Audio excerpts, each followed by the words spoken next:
Let's get to the SEC and ranking the coaches in the SEC with 2 new teams and a couple of new hires at Mississippi State, at Alabama, and Texas A&M. So you've got 5 new coaches in the conference.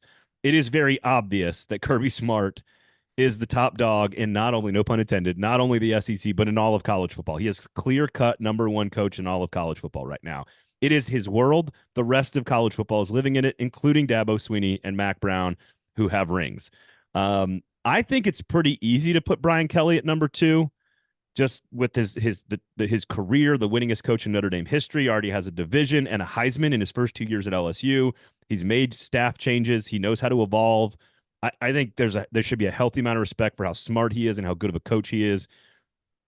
Is LSU going to be elite this year in 24? I don't think so, but I think they could be very good, and they could push for a playoff spot if things break right for them. I think it's pretty clearly Brian Kelly at number 2. And then from there on, I think there's another top tier. So where do you fall on? I can't imagine you're disagreeing with me on Kirby Smart. No, when you asked me to do a rough ranking of coaches, the easiest one to go in and put was Kirby Smart at 1 in the SEC. And frankly, he's number 1 nationally very easily for me. So yeah, after that, it does get interesting. I think that overall, I think the SEC is a very solid collection of coaches, but there does seem to be a bit of a void with Saban gone. You also have the transition with the new teams. And then, of course, Brian Kelly kind of, I wouldn't say necessarily underachieved last year, but there was expectations to be more than just a 10-win team. So there's a little bit of intrigue after Kirby Smart. Does 10 wins and a Heisman Trophy matter? It's solid, but also worst defense in school history. Right. There was the terrible defense, and also there was the expectation of, hey, they won the SEC West last year, and that was a pretty vulnerable Alabama team, and we see what happened. 10 wins is still very good. So who do you have at 2? I got Brian Kelly at 2. Okay. All right. So we agree.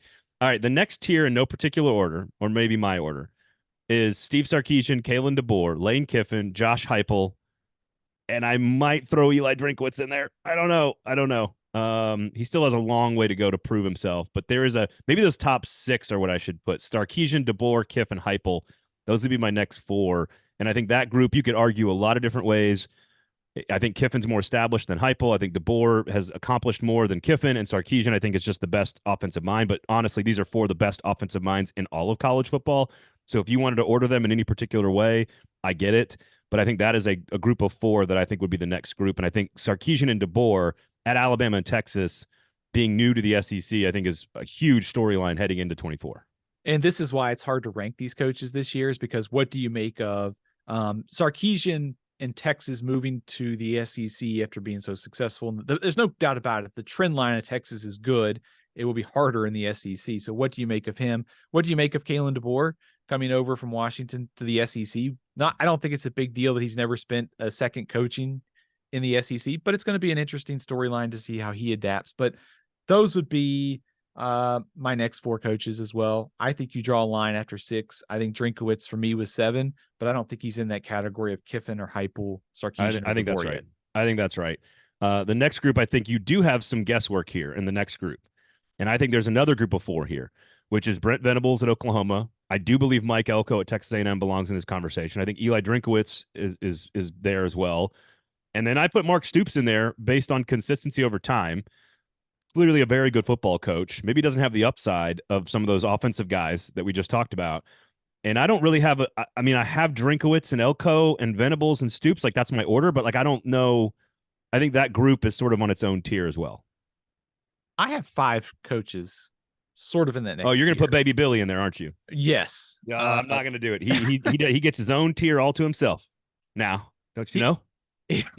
He is a very difficult coach to rank. Frankly, all of these are. I mean, to go like our coaching transition thing here in the SEC, a lot of these guys in the SEC have not spent much time recently as head coaches in the SEC. Yeah, it's true. There's a lot of turnover, but Venables, like we talked about with Sarkisian, Oklahoma moving to the SEC, Elko is new. I like what Mark Stoops has done. He's the winningest coach in Kentucky history.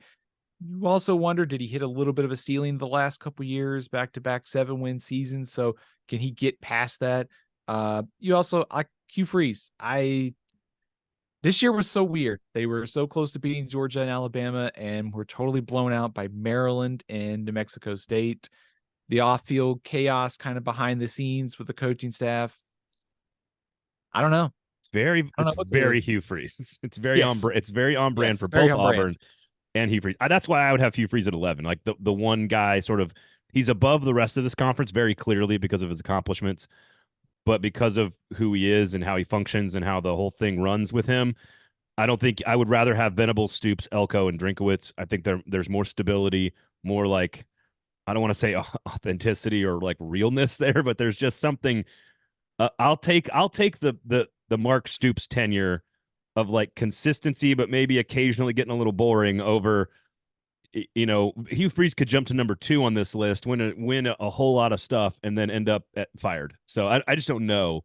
I don't know how to evaluate that. That's why I put him in at number 11. Venables is really tricky here. I mean, clear growth from Oklahoma from year 1 to year 2. He's only in his 3rd year as a head coach in general. Looks like the defense is getting better. They've got a star quarterback, but they've got some major issues on offense, particularly the O-line. And now they're coming into the SEC where the schedule is nasty. So Venables, I think, this is a real big sort of establish yourself as the guy at Oklahoma that has extremely high expectations. I think some patience will be rewarded to Brent Venables. Maybe not. What? This is Well, the SEC, dog.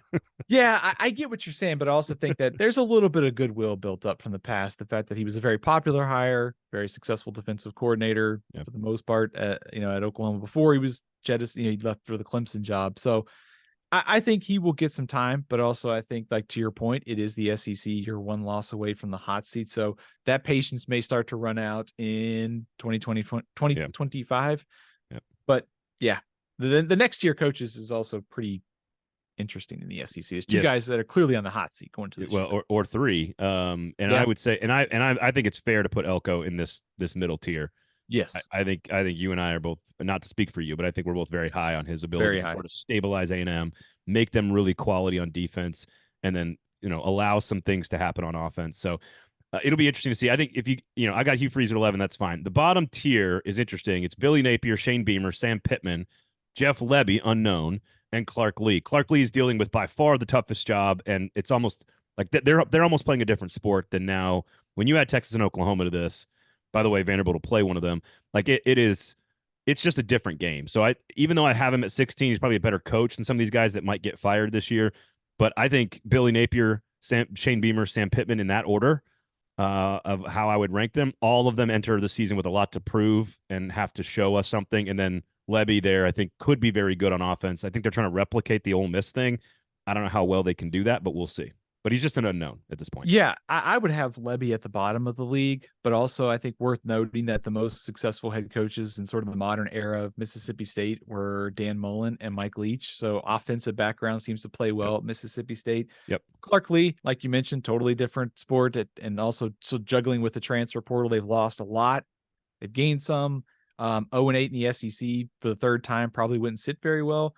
But also I think like Beamer, Napier, and Pittman could all coach their way out of this tier this season, especially Beamer. We've seen his teams get better as the season goes along. Maybe there's a little bit more stability there. And Napier, he inherited a job that needed some work, but also I think if they go 6 and 7 again, I think that patience has already started to run out. It's going to get even thinner if they start to have a losing season this year. I mean, they've made clear progress under him, but not fast enough and far enough. The offense is pretty good, might even be even better in 2024. The defense, changes on the staff, like that's depth, it's all there. So again, all 3 of those guys I think enter the season on the hot seat very clearly, but all 3 have had some good things that have happened in the past. So the SEC is, I think, actually one of the easiest conferences to rank.